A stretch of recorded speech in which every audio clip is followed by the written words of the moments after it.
Olá, amigos. Quem fala é Daniel Alves da Silva, advogado e professor. E nessa oportunidade eu gostaria de compartilhar com vocês algumas questões vinculadas ao direito das sucessões, algumas noções gerais e introdutórias. O conceito de sucessão, nesse pontapé inicial, ele perpassa por alguns conceitos básicos. E esses conceitos eu vou pegá-los de forma emprestada lá do direito obrigacional. Quando a gente trata de relações obrigacionais, a gente sempre precisa lembrar que elas são compostas de três elementos: o elemento subjetivo, o elemento objetivo e, por fim, o elemento abstrato, ou como alguns doutrinadores chamam, elemento espiritual. Os dois primeiros são os importantes para essa nossa conversa. O elemento subjetivo ele tem a ver com os sujeitos da relação obrigacional. Por sua vez, o elemento objetivo ele tem a ver com o objeto da relação jurídica. A par disso, sucessão ela vai indicar a modificação subjetiva em uma determinada situação jurídica. Trocando em miúdos, a gente vai ter uma alteração dos sujeitos da relação. A gente pode dizer que o sucessor ele passa a ocupar a posição jurídica do antecessor. Vejam que este conceito de sucessão ele é abrangente.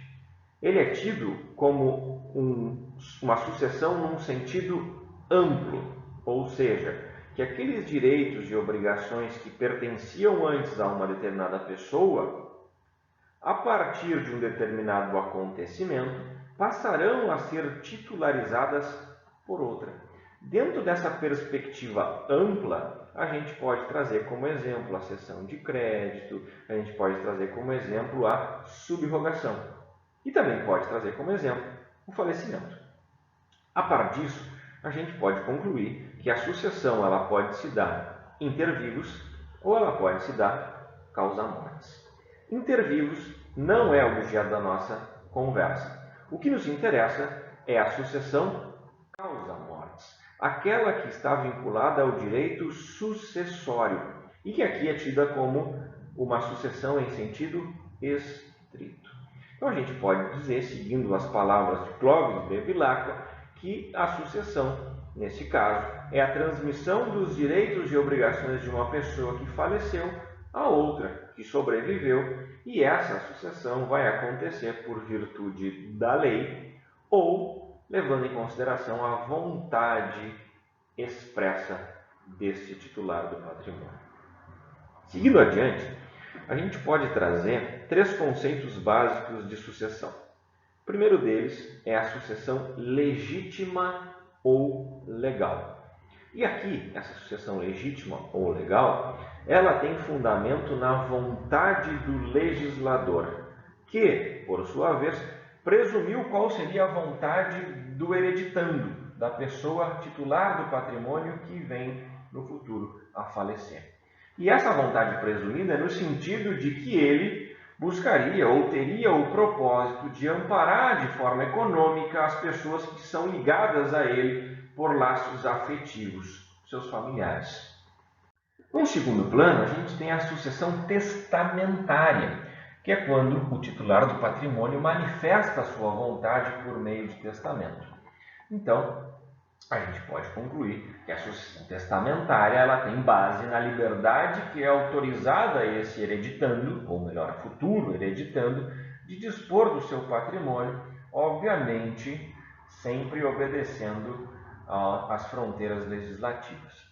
E, em terceiro plano, os legatários, que também são favorecidos na sucessão por meio de testamento ou também por codicilo, só que a eles são deferidas, ou melhor, são deixadas, destinadas alguns bens singularizados, individualizados, que são separados do conjunto de bens deixados por essa pessoa. Depois, numa quarta e última hipótese, que é não havendo sucessão legítima, tampouco testamentária e tampouco legatária, é de que não havendo nenhum deles, os bens dessa pessoa serão destinados ao poder público. Seguindo adiante, a sucessão hereditária ela vai obedecer a um sentido objetivo. De novo, recordando aquelas questões lá do dia das obrigações, em analogia. Aqui a gente tem o objeto da sucessão. O objeto da sucessão é a herança. É o objeto material do direito sucessório. É o patrimônio que está sendo transmitido para os herdeiros. A gente também pode dizer e afirmar, de acordo com o artigo 5º da Constituição Federal, lá no inciso 30, que a herança é um direito fundamental. E mais que isso, ela tem uma natureza jurídica tripla. A gente pode dizer que herança é uma universalidade de direito, e essa característica está elencada lá no artigo 91 do Código Civil, que a herança, além de ser uma universalidade, ela é uma unidade, é uma coisa só, e essa característica está lá no artigo 1791 do Código Civil. E por último, que além de universal, unitária, ela é considerada a herança como um bem imóvel. E essa característica ela está elencada no artigo 80, inciso 2º do Código Civil. Outras questões que estão vinculadas também ao sentido objetivo da sucessão é o inventário negativo, que serve para declarar a inexistência de bens a inventariar quando aquela pessoa faleceu e não deixou nenhum patrimônio a ser dividido ou distribuído entre os seus herdeiros. 2. Esse inventário negativo também serve, em alguns casos, para tornar racional a forma de pagamento das dívidas dessa pessoa que faleceu, obedecendo sempre os limites desse acervo inventariado, então obedecendo sempre os limites da força dessa herança, então eu racionalizo, eu direciono os pagamentos, e também, num terceiro e último caso, para afastar a existência de causa suspensiva do casamento. Por que isso? Porque o artigo 1523, inciso 1º do Código Civil, prevê causa suspensiva ao casamento. Ele diz assim: não deve casar determinadas pessoas. Ou melhor, não devem casar aquelas pessoas que são viúvas e não fizeram a partilha dos bens. Isso tudo para evitar confusão patrimonial. Então, se eu caso sob a infringência dessa causa suspensiva, o regime do meu casamento vai ser um regime de separação obrigatória de bens por força do artigo 1641 do Código Civil. Então, para afastar isso, eu posso fazer o inventário negativo. Vejam ainda que a herança, ou o espólio, ele é um ente despersonalizado. Ele tem capacidade jurídica capacidade judiciária para figurar em processos. Espólio sempre representado pelo inventariante. Ele não é uma pessoa natural, tampouco uma pessoa jurídica. Ele é um ente despersonalizado, mas que detém capacidade judiciária. De outro lado, obedecendo agora um sentido subjetivo, lembrando, subjetivo tem a ver com os sujeitos, os herdeiros legítimos dentro da sucessão hereditária, eles se dividem em dois tipos, duas espécies. Os herdeiros legítimos necessários, que são aqueles que estão elencados no artigo 1845 do Código Civil. Herdeiros esses que são os filhos descendentes, os ascendentes e o cônjuge. Familiares mais próximos do falecido, que não podem ser afastados inteiramente da sucessão por vontade do hereditando. A eles cabe a famosa legítima. Depois, a gente tem os herdeiros legítimos facultativos, que não são tão próximos como descendentes, ascendentes e cônjuge, portanto, eles não ostentam uma posição privilegiada e podem, portanto, ser afastados da sucessão por vontade do titular do patrimônio. Depois, a gente tem os herdeiros testamentários, que são herdeiros ou melhor, sucessores universais indicados em testamento válido. E os herdeiros legatários, que também são sucessores, mas a eles são destinados a título singular alguns bens. A diferença básica entre herdeiros testamentários e herdeiros legatários, que quando eu falo do testamento, eu deixo um percentual da minha herança para determinada pessoa. E quando eu falo em legado, eu deixo um bem individualizado, não um percentual daquele monte partilhado.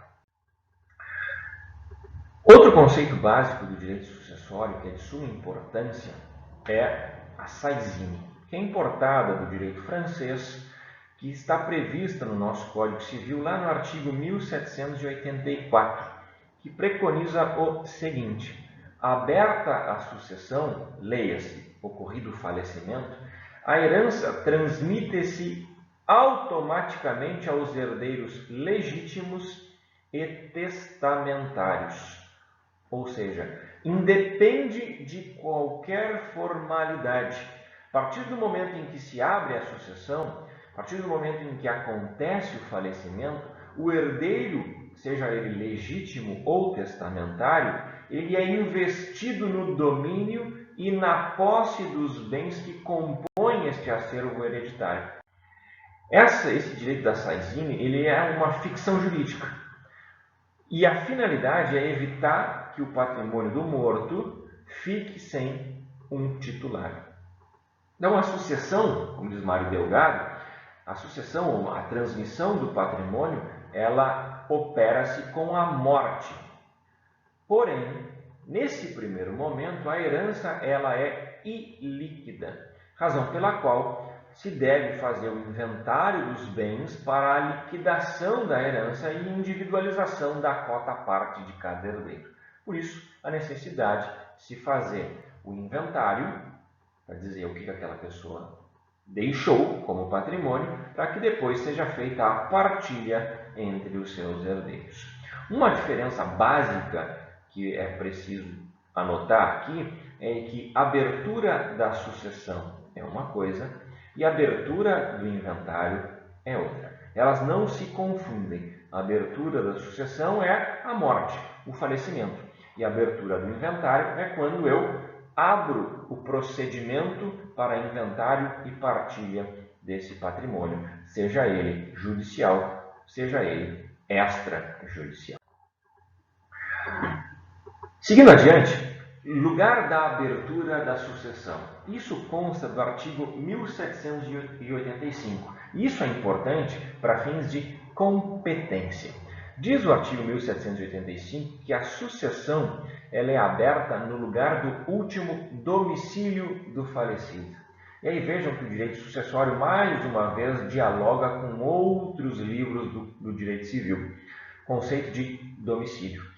E aqui, isso é importante porque diz lá o artigo 48 do Código de Processo Civil que o foro de domicílio do autor da herança no Brasil é o competente para o inventário, para a partilha, para a arrecadação, para o cumprimento das disposições de última vontade, cumprimento dos testamentos e para discutir e anular qualquer questão vinculada à partilha extrajudicial e para todas as ações em que o espólio for demandado, mesmo que o óbito tenha ocorrido fora do Brasil. Então é preciso saber aonde esta pessoa estava domiciliada, porque é nesse lugar que o inventário vai ter tramitação. E vejam que o parágrafo único ainda dá um tempero nestas questões, dizendo que se ele não possuía um domicílio certo, o autor da herança, eu vou obedecer, no primeiro momento, o foro da situação dos bens imóveis. Então eu vou ter que identificar onde estão situados os bens imóveis deixados por essa pessoa que faleceu. Depois, havendo bens imóveis em foros diferentes, eu posso escolher em qualquer um deles para ajuizar a ação de inventário. E terceiro, não havendo bens imóveis, o foro do local de qualquer dos bens do espólio. Então eu tenho aqui essas outras hipóteses para observar, para fins de identificar o local onde eu vou abrir o procedimento de inventário e partilha. Além disso, tem o artigo 10 da Lei de Introdução às normas do direito brasileiro. E esse artigo 10 fala que a sucessão por morte, e vejam, também por ausência, outro conceito lá da parte geral do Código Civil, ele vai obedecer à lei do país em que domiciliado o defunto ou o desaparecido, qualquer que seja a natureza e a situação desses bens. E o parágrafo 1º, ele vaticina que a sucessão de bens de estrangeiros que estão situados no país, aqui no Brasil, será regulada pela lei brasileira em benefício do cônjuge ou dos filhos brasileiros ou de quem os represente, sempre que não lhe seja mais favorável a lei pessoal do falecido. Então tem essa questão importante aqui, que é a lei mais favorável. Isso deve ser sempre observado quando a gente estiver diante dessa casuística. E o parágrafo 2º fala que a lei do domicílio do herdeiro ou legatário é o que regula a capacidade para suceder. Além disso, o artigo 23 do Código de Processo Civil fala que compete à autoridade judiciária brasileira, com exclusão de qualquer outra, em matéria de sucessão hereditária, isso lá no inciso 2º, proceder à confirmação de testamento particular e ao inventário e partilha de bens situados no Brasil, mesmo que o autor da herança seja de nacionalidade estrangeira ou tenha domicílio fora do território nacional. Isso também tem uma aplicação prática bem elevada em situações de sucessão. Outro aspecto relevantíssimo é a lei aplicável à sucessão. O artigo 1787 diz que regula a sucessão e a legitimação para suceder a lei vigente ao tempo da abertura daquela. E o 2041 do Código Civil fala que as disposições deste Código relativas à ordem da vocação hereditária não se aplicam à sucessão aberta antes da sua vigência, prevalecendo o disposto na lei anterior.